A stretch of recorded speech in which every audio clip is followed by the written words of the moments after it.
ओम बृहस्पति देवाय नमः। ओम विष्णवे नमः। ओम नमो भगवते वासुदेवाय नमः। प्रेम से बोलिए बृहस्पति देव भगवान की जय। मित्रों, आज बृहस्पतिवार का दिन है और आज के दिन आप सभी सुनेंगे बृहस्पतिवार व्रत की संपूर्ण कथा। भारतवर्ष में एक प्रतापी और दानी राजा राज्य करता था। वह नित्य गरीबों और ब्राह्मणों की सहायता करता था। यह बात उसकी रानी को अच्छी नहीं लगती थी। वह ना ही गरीबों को दान देती, ना ही भगवान का पूजन करती थी और राजा को भी दान देने से मना किया करती थी। एक दिन राजा शिकार खेलने वन को गए हुए थे, तो रानी महल में अकेली थी। उसी समय बृहस्पति देव साधु वेश में राजा के महल में भिक्षा के लिए गए और भिक्षा मांगी। रानी ने भिक्षा देने से इनकार किया और कहा, हे साधु महाराज, मैं तो दान पुण्य से तंग आ गई हूँ। मेरा पति सारा धन लुटाते रहते हैं। मेरी इच्छा है कि हमारा धन नष्ट हो जाए, फिर ना रहेगा बांस, ना बजेगी बांसुरी। साधु ने कहा, देवी तुम तो बड़ी विचित्र हो। धन संतान तो सभी चाहते हैं, पुत्र और लक्ष्मी तो पापी के घर भी होने चाहिए। यदि तुम्हारे पास अधिक धन है तो भूखों को भोजन दो, प्यासों के लिए प्याऊ बनवाओ, मुसाफिरों के लिए धर्मशालाएं खुलवाओ।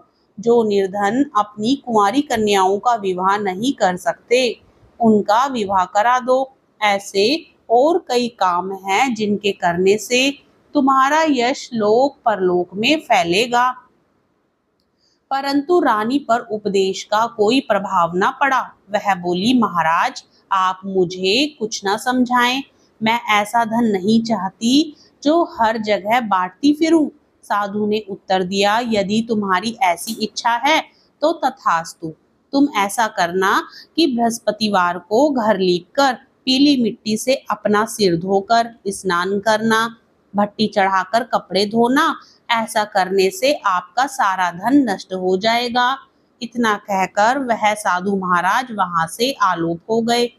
साधु के अनुसार कई बातों को पूरा करते हुए रानी को केवल 3 बृहस्पतिवार ही बीते थे कि उसकी समस्त धन संपत्ति नष्ट हो गई। भोजन के लिए राजा का परिवार तरसने लगा। तब एक दिन राजा ने रानी से बोला कि हे रानी, तुम यहीं रहो, मैं दूसरे देश को जाता हूँ, क्योंकि यहाँ पर सभी लोग मुझे जानते हैं, इसलिए मैं कोई छोटा कार्य नहीं कर सकता। ऐसा कहकर राजा परदेश चला गया। वहां वह जंगल से लकड़ी काट कर लाता और शहर में बेचता। इस तरह वह अपना जीवन व्यतीत करने लगा। इधर राजा के परदेश जाते ही रानी और दासी दुखी रहने लगी।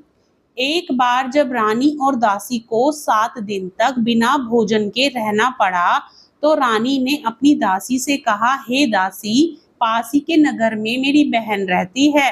वह बड़ी धनवान है, तो उसके पास जा और कुछ ले आ, ताकि थोड़ी बहुत गुजर बसर हो जाए। दासी रानी की बहन के पास गई। उस दिन गुरुवार था और रानी की बहन उस समय बृहस्पतिवार व्रत की कथा सुन रही थी। दासी ने रानी की बहन को अपनी रानी का संदेश दिया, लेकिन रानी की बड़ी बहन ने कोई उत्तर नहीं दिया। जब दासी को रानी की बहन से कोई उत्तर नहीं मिला, तो वह बहुत दुखी हुई और क्रोध भी आया। दासी ने वापस आकर रानी को सारी बात बता दी। सुनकर रानी ने अपने भाग्य को कोसा। उधर रानी की बहन ने सोचा कि मेरी बहन की दासी आई थी, परंतु मैं उससे नहीं बोली, इससे वह बहुत दुखी हुई होगी। कथा सुनकर और पूजन समाप्त करके वह अपनी बहन के घर आई और कहने लगी, हे बहन, मैं बृहस्पतिवार का व्रत कर रही थी।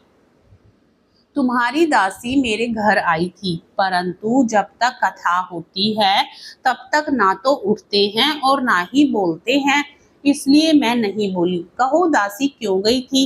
रानी बोली, बहन तुमसे क्या छिपाऊं, हमारे घर में खाने तक को अनाज नहीं था। ऐसा कहते कहते रानी की आंखें भर आई। उसने दासी समेत पिछले 7 दिनों से भूखे रहने तक की बात अपनी बहन को विस्तार पूर्वक सुना दी। रानी की बहन बोली, देखो बहन, भगवान बृहस्पति देव सबकी मनोकामना को पूर्ण करते हैं। देखो, शायद तुम्हारे घर में अनाज रखा हो। पहले तो रानी को विश्वास नहीं हुआ, पर बहन के आग्रह करने पर उसने अपनी दासी को अंदर भेजा तो उसे सचमुच अनाज से भरा एक घड़ा मिल गया। यह देखकर दासी को बड़ी हैरानी हुई। दासी रानी से कहने लगी, हे रानी, जब हमको भोजन नहीं मिलता तो हम व्रत ही तो करते हैं, इसलिए क्यों ना इनसे व्रत और कथा की विधि पूछ ली जाए ताकि हम भी व्रत कर सकें। तब रानी ने अपनी बहन से बृहस्पतिवार व्रत के बारे में पूछा। उसकी बहन ने बताया, बृहस्पतिवार के व्रत में चने की दाल और मुनक्के से विष्णु भगवान का केले की जड़ में पूजन करें तथा दीपक जलाएं, व्रत कथा सुने और पीला भोजन ही करें। इससे बृहस्पति देव प्रसन्न होते हैं।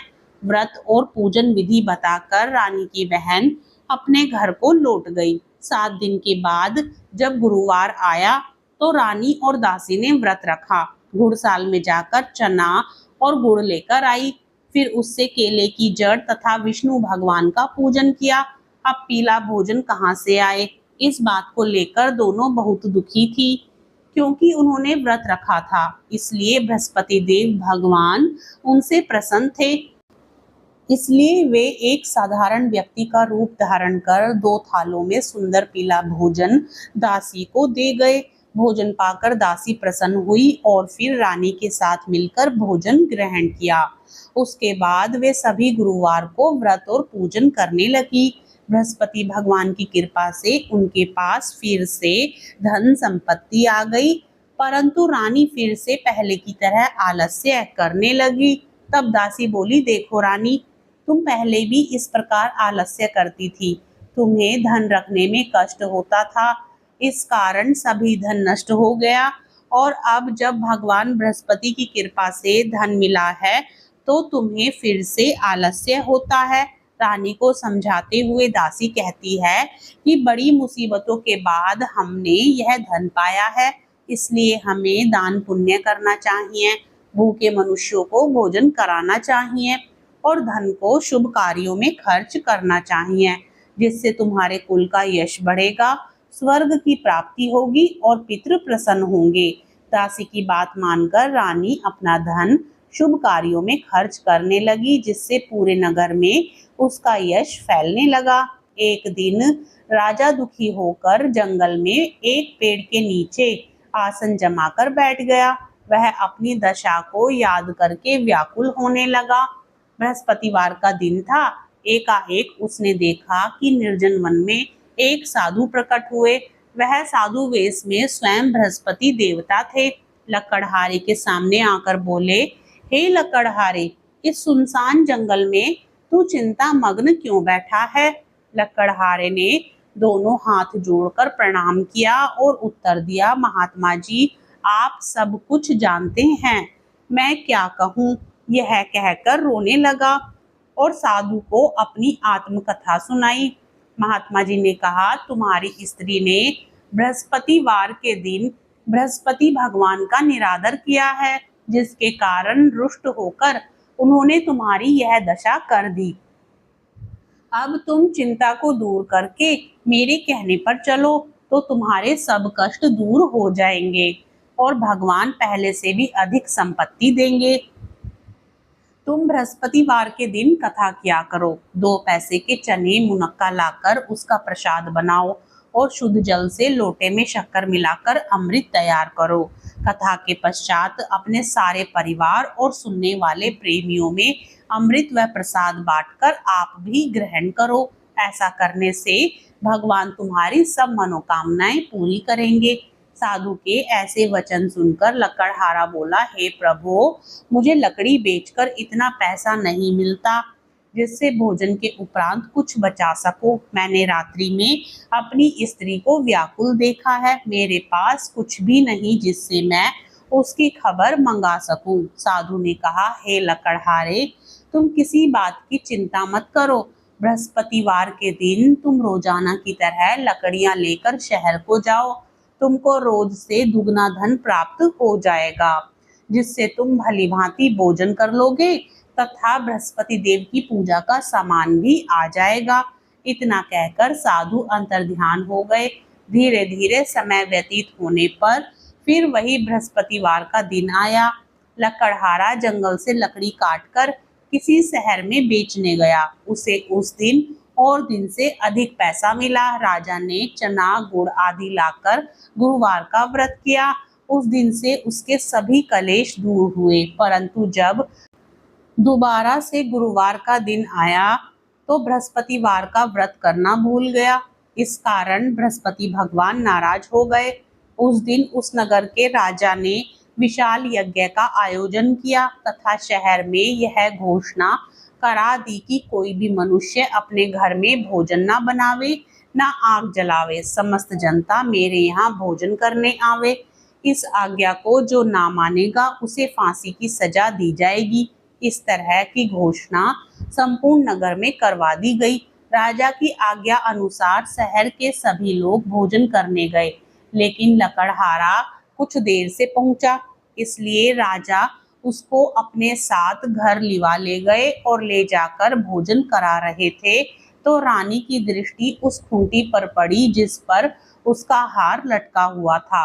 वह वहां पर दिखाई नहीं दिया। रानी ने निश्चय किया कि मेरा हार इस मनुष्य ने चुरा लिया है।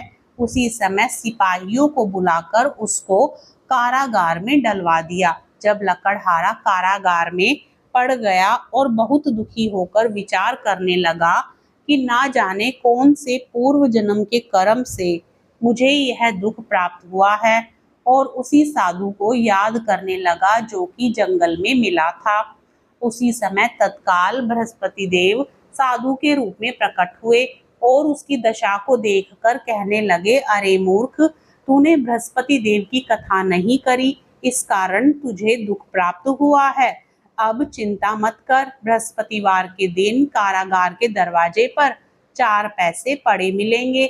उनसे तू बृहस्पति देव की पूजा करना, तेरे सभी कष्ट दूर हो जाएंगे। बृहस्पतिवार के दिन उसे 4 पैसे मिले। लकड़हारे ने कथा कही। उसी रात्रि को बृहस्पति देव ने उस नगर के राजा को स्वप्न में कहा, हे राजा, तुमने जिस आदमी को कारागार में बंद कर दिया है वह निर्दोष है, वह राजा है, उसे छोड़ देना। रानी का हार उसी खूंटी पर लटका है। अगर तू ऐसा नहीं करेगा तो मैं तेरे राज्य को नष्ट कर दूंगा। इस तरह रात्रि के स्वप्न को देखकर राजा प्रातःकाल उठा और खूंटी पर हार देखकर लकड़हारे को बुलाकर क्षमा मांगी तथा लकड़हारे को योग्य सुंदर वस्त्र आभूषण देकर विदा कर दिया। बृहस्पति देव की आज्ञा अनुसार लकड़हारा अपने नगर को चल दिया। राजा जब अपने नगर के निकट पहुंचा तो उसे बड़ा आश्चर्य हुआ।